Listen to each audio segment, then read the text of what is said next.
Kanalıma hoş geldiniz. Bugün sizlere çiçekleri solan orkideyi budama yaptıktan sonra boğum yerlerinden, özellikle kuruyan boğum yerlerinden dal çıkmasını teşvik etmek için bir uygulama yapacağız.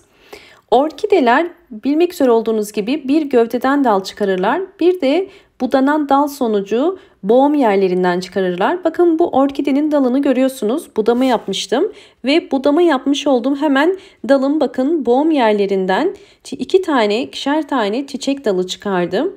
Orkidelerde çiçek dalını bu şekilde çıkarabilmek için bir takım uygulamalar yapabilirsiniz. Bunu ister bir vazelin olarak uygulayabilirsiniz, isterseniz farklı yağlar kullanabilirsiniz ya da değişik metotlarla macunlar sürerek yapabilirsiniz. Fakat ben bir yıldır denediğim bir yöntemi sizlerle paylaşacağım. Geçen yılda bununla ilgili bir video zaten çekmiştim.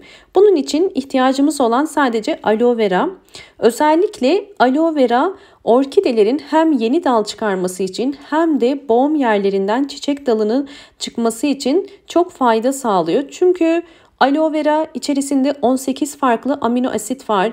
B1, B2, B6 ve 20'ye yakın mineraller var ve 12 farklı vitamin var ve aynı zamanda folik asit, salisik asit, bunların hepsi inanılmaz derecede orkidelere olduğu gibi bütün çiçeklere de çok fayda sağlıyor.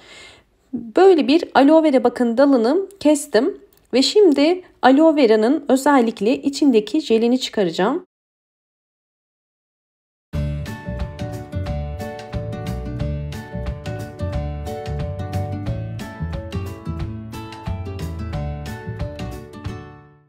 Orkidelerde, boğumlarda bu şekilde kurumalar olabilir. Bu gayet normaldir. Kuruyan boğumdan tekrar çiçek dalı çıkmaz diye bir şey yoktur.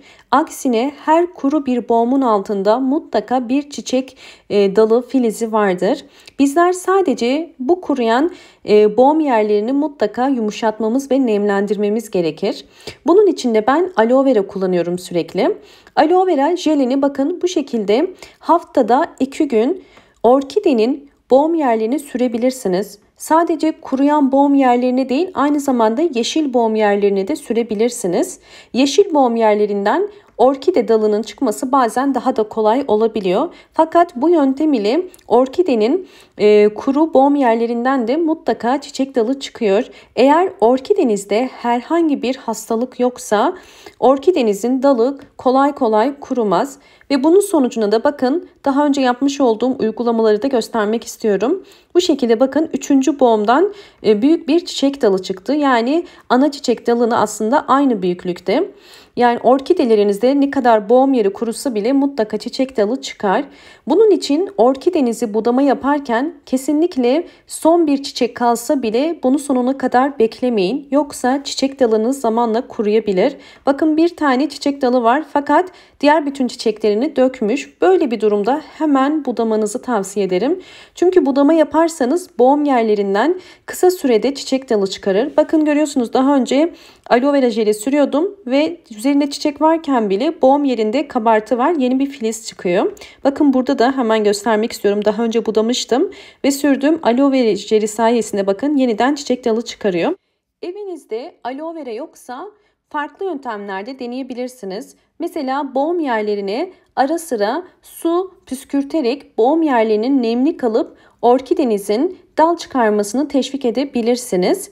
Şimdi daha farklı bir yöntem göstereceğim. Yani direkt sürmeden isterseniz aloe vera yaprağını bu şekilde küçük parçalara ayırıp direkt orkide boğum yerlerinin üzerine takabilirsiniz. Bu yöntemde mutlaka fayda sağlar. Böyle kuruyan özellikle dalların üzerine takarsanız çiçek dalının çıkmasını özellikle teşvik etmiş olursunuz. Sağlıklı bir orkide aslında üzerine hiçbir şey sürmeseniz de eğer kök gelişimi iyi ise kendi kendine çiçek dalı mutlaka çıkarıyor. Bakın bu şekilde takıyorum ve içindeki jeli görüyorsunuz. Bu jel ile birlikte kaldığı zaman bol bol vitaminler boğum yerlerini nemlendirip besleyeceği için orkidenin bol bol çiçek dalı çıkarmasına yardımcı olacaktır. Bu şekilde ne kadar üzerinde kalabilir? Üzerindeki bu yeşil aloe vera yaprağı kuruyuncaya kadar bekletebilirsiniz. Hiçbir sakıncası yoktur. Haftada bir kere böyle takıp aloe vera yapraklarını orkidenizin dallarının üzerinde bekletebilirsiniz. Evet, bakın diğerine de yine aynı şekilde takıyorum ve bütün dallarına taktım ve bu şekilde üzerindeki yaprak kuruyuncaya kadar bekleteceğim. Bakın burada böyle kuruyan dallar da var. Bunları da sürdüğünüz zaman yine aynı sonuçları alırsınız. Şimdi sizlere özellikle bu uygulamalar sonucunda çiçek çıkaran dalları da göstermek istiyorum. Eğer videomu buraya kadar izlediyseniz ve beğendiyseniz hemen beğen tuşuna basıp ve kanalıma abone değilseniz abone olursanız sevinirim. Bakın orkidemin hemen size dallarını göstermek istiyorum. Bu görmüş olduğunuz dalların hepsi aloe vera uygulaması sonucu çıkan dallar ve gördüğünüz gibi bol bol boğum yerlerinden çiçek dalı çıkarabiliyor. Bakın yine bir daldan 2 tane çıkan çiçek dalı. Bu uygulama ile bazen bir dalda ne kadar boğum varsa özellikle ilk 3 boğumdan çiçek dalı çıkma ihtimali daha yüksek. Bakın hemen göstermek istiyorum.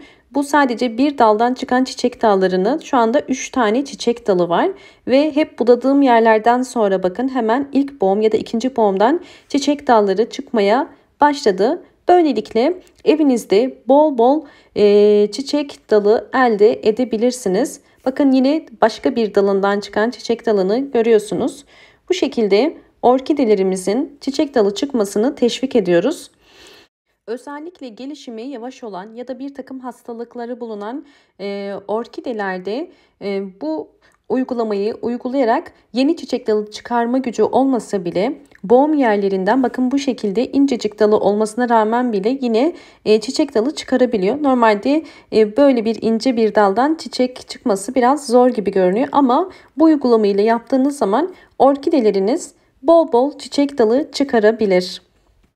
Umarım bu videom sizler için faydalı olmuştur. Videomu eğer beğendiyseniz beğen tuşuna basmayı ve kanalıma abone değilseniz abone olmayı unutmayın. Yeni bildirimlerden haberdar olmak için zil sesini açık konuma getirebilirsiniz.